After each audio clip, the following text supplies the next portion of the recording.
Hi there, it's Jackie from Island Girl Tarot and Sacred Journeys. How's it going?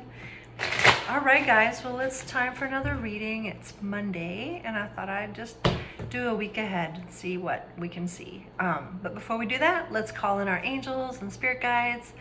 And if you're not driving, come pray with me. And so thank you, Spirit, for being with us, watching over us. And I'm asking for all the highest, most vibrant energies of love and light to come down and to bless us today. Bless each one of us. And please, if you would, surround us with angels, surround us with just a circle of light, and protect us while we're here together. And I'm also asking for wisdom to come and really just flow through the crown chakra, and whatever chakra wants to receive it, all the colors of the rainbow, let that flow even now to bring healing and wisdom and grace for each one of us. And as we pull cards today, let there be the highest vibration message for whoever watches now or in the future. Let it be something that would bless them, or to let it be something exactly that they need to hear, including me, Spirit. Thank you, and thank you. And so it is. And so it is, and so it is. All right, so what I'm going to do is I'm going to pull one of my, they're not mine, they're Colette Baron Reid, but they're guides from the Hidden Realm. I just love this deck. It's really cute. I love the pictures, the way the faces are painted. So let's see what they want to say, if there's a theme for our reading today. You know what? I was thinking about a different oracle deck just now. It just popped in my brain. Okay, so 2 came out. Treasures in the deep and dark. Treasures in the deep and dark. And what's the other writing? Shadow work. Healing old wounds. And then this is a card that came out just a second ago with a different reading. Death reclaims a life. Letting go of sacred quality of death. Natural endings and grief. So again, there may be a similar message in this reading as there was on the Facebook message, like taking time to grieve, taking time to reflect on the losses that we've encountered, and bless and release the things and the people that we've lost, and be grateful for the lessons and the experiences that we've had with those people or things or opportunities, situations. Treasures in the deep and dark. All right, let's see what the Tarot wants to say.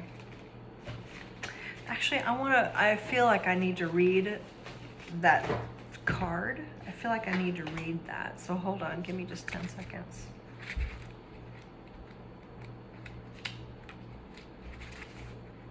Shadow work, healing old wounds, experiencing relationships at a deeper level. Sometimes you can play in shallow waters and discover something valuable, but now is not one of those times. To find the real treasures you seek, you need to dive deeper and face the shadowy places that were once long forgotten or denied. Something reflected in your life now echoes your past. Be brave, for this is a call to healing. Know that those wounds don't define you. The past doesn't dictate your future. When you dive into the depths of your psyche and accept this, there's no need to deny any part of yourself. Learn, love, and accept every aspect of you. Where you can be compassionate and forgiving to yourself, you will experience so much more beauty and joy. Open yourself up and receive and make space for more abundance in all areas of your life. You will see evidence of this success soon.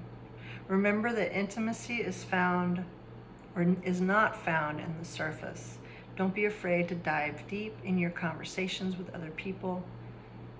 You will be glad you went there. Well, I'm a Scorpio, so I hate shallow conversation. But I believe that This is more of a deeper reflection in our own shadows, not with other people. I mean, if that resonates to you or with you to dive deeper with your relationships, then do that. But I think we can only go as deep as we can with other people as we have gone with ourselves. And some people just don't want any kind of depth in their relationships. They change the subject right away. They can't meet you in the deep water. And that's a special person, really. Those are special people. If you have friends that can go deep with you, cherish them, because they're far and few in between. So yeah, especially if you're a deep person. Anyway, so I felt like I needed to read that. So again, I feel like there's an invitation to dive deep into your own heart and look at the things that you're grieving, that you've lost. It's kind of a somber mood. It feels somber. It feels, but not somber. Doesn't have to be bad. It's just like a sacred reflection. It's a time of reflection. It doesn't have to be bad. It can just be you're taking time to be with yourself and to really sit with all the parts of you, just like the card said, and embracing your shadow and no longer hiding the parts of you that were always maybe rejected, so you push them aside. Yeah, anyway, so let's see what the cards, so I've got some cards coming out. Spirit, what do you want to show us through the deck? Okay. So the King of Swords came out. The Chariot came out. The Ace of Pentacles reversed came out, not sure why. And the Three of Cups came out. So the King of Swords is talking about somebody very intellectual. It's the thoughts and the communication. Could be an attorney or a very cerebral person, attorney, a lawyer, even a physician for that matter. Very head knowledge, a lot of head knowledge there. But the Chariot is talking about moving forward in a way that you will be with other people, like celebrating with other people. So this could be someone coming towards you, or this could be you. But tell me, why is the Ace of Pentacles here? I don't understand that. So hold on. Why is the Ace of Pentacles here? Ace of Pentacles is here because the Ten of Wands is reversed. Okay, so there's something that the Ten of Wands reversed is like a heavy burden. So something's about to be over.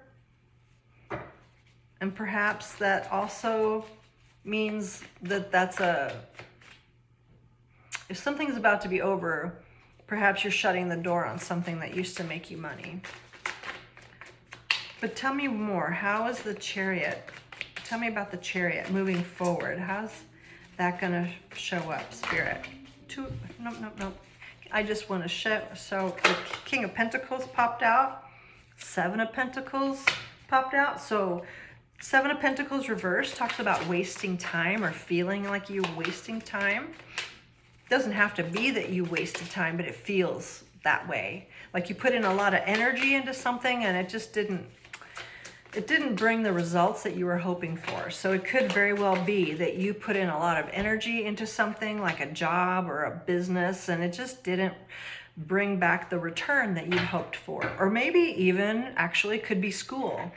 Like you put in a lot of work and effort and money into getting your master's degree or your bachelor's degree or whatever, anything like that. And it just didn't really, the return wasn't what you'd hoped for.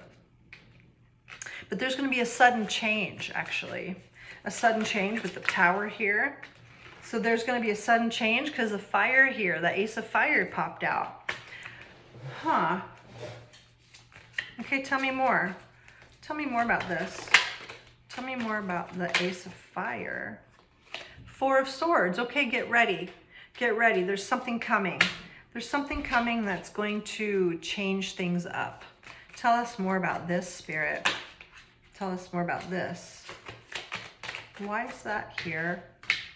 The Nine of Pentacles reversed And the Five of Cups reversed. Why? What does that mean?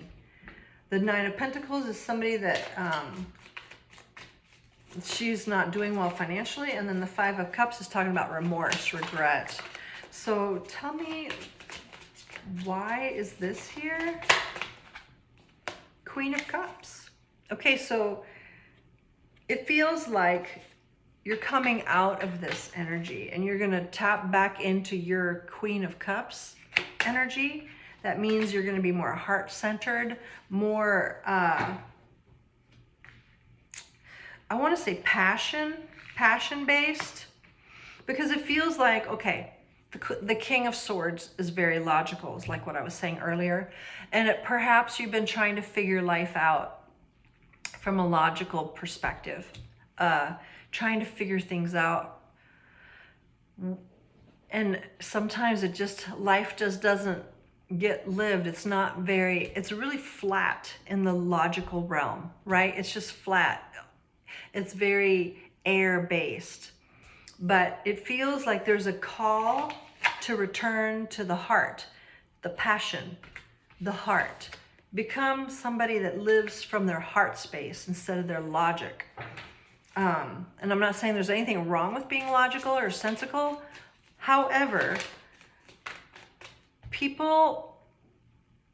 I feel like there's a huge missing when people only figure things out from their brain and they're not letting their body or their heart be involved, because that's where we live from. You know what I mean? Like, how do we connect to people? We connect to people with the heart, not the brain. The logical brain keeps things very shallow, very logical, very, educational. But that's not how people really connect. Not really. You know what I mean? When you connect with someone, or at least I connect with someone on a gut level, on a heart level, you can feel what that person is feeling. And yes, granted, it could be, my nose is itching, I'm so sorry. But yeah, it's like, you can feel how people are feeling. It's because you're allowing yourself to connect to your heart chakra and your solar plexus, and then you connect to other people from that place. And that's more of like I don't know, it's like a live connection versus just a cerebral understanding of people. I know myself, I want a visceral connection with people. It's something you can feel in the body. It's something that you really connect to that person. And so I feel like there's a call to return to that place, to return to true, authentic connection with people and not let it be so heavy in the head and the understanding and the dialoguing. And you know what I mean? It's very superficial. It's very logical based. Like Spock. You know how Spock on Star Trek, he's very logical, but he has no understanding of the heart. He has no understanding of the emotional realm or the, like the energetic realm. It's like all really here. And I mean, so I dare say, and some could argue with me and that's fine, but I dare say that's a very limited way of living. And there's very little life force there, And it could be just very few people want that, and that's okay. It's easy to hide in the intellect. But to me, it's not satisfying. It's not satisfying. And I feel like there's something coming for whoever resonates with this, that there's something coming that's going to satisfy. Ten of Pentacles. Not only is it going to satisfy the heart space, but it's also going to impact your finances. It's going to impact your financial stability. It's going to even maybe spill over into your family. And look, the Hierophant is here. Now, he showed up last time I was on live. The Hierophant is also talking about, in some interpretations, could also incorporate being united with people, the marriage card, the pastor, the priest, the higher education, yes, higher education, but also higher commitment. So if you are looking for someone, that you may find someone that you're going to commit to, because they're going to be somebody that you see yourself with for a long time.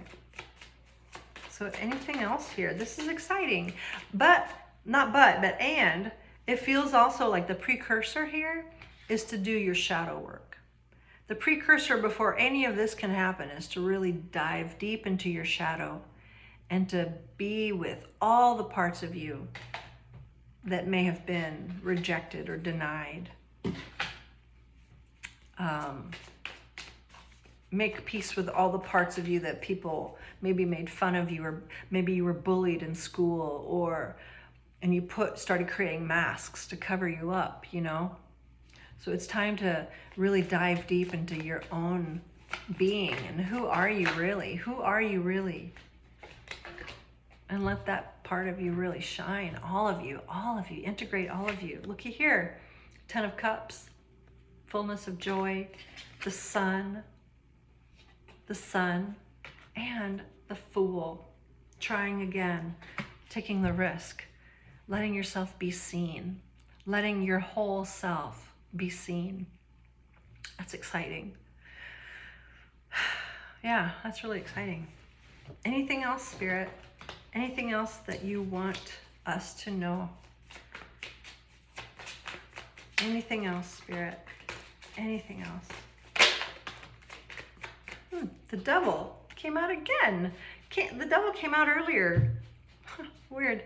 Anyway, so this is a Capricorn, but it could also be talking about coming out of toxicity, addiction, any kind of, you know, bad, naughty behavior, whatever, but it's coming out of it. It's part of it is also like parts of you that you felt were labeled as bad or naughty or embarrassing or didn't quite fit in, or anything that didn't fit the cultural norm. Stop labeling yourself. Stop labeling all the parts of you that are still hidden as naughty, as bad, as the devil, as even evil, you know? And also, when you stop labeling or judging yourself, you can stop judging other people. And it's like, there's a real freedom in that when you stop judging other people, because you've stopped judging yourself. And so there's a lot of, this could go deeper than we have time for, but there's a lot of projections out there, right? We project onto other people about things that we hate about ourselves or we judge about ourselves. So where are you being super critical, and where are you being super harsh? And allow that to be softened by grace, compassion, some loving kindness for yourself. Because if we believe that we're all each other, just different fragments of one love and one light, we're all just different aspects of one love and one light. And what I see in you is within me. Just take some time and be more loving and kind to all of ourselves, so we can be more loving and kind to others. And then all this beautiful stuff, it's really here. It's already here. It's already here. But when we're more loving and kind with ourselves, and in turn more kind and loving to others, then we can receive and we can see the beauty that's right in front of us that wants to reveal itself. But right now we can't see it, maybe. Or some of us. I don't know. So start the shadow work. Start with our shadow work. Start with what we're grieving. Start with really being honest about what we're holding on to that hurts our hearts. Make peace with that. And then drop back into our heart and live. Let's live from our heart space, not from the intellect. I don't think that ever really solved anything. Anyway, that's what I got for the day. I hope that you're well. I hope that you're happy, or at least you're somewhere here in this emotional ride that we're on, you know? But please take care of yourself. Know that you're loved and supported, and you're not alone. We're all here for each other. So, love you. Sending you big hugs, love and light. Till next time. Bye.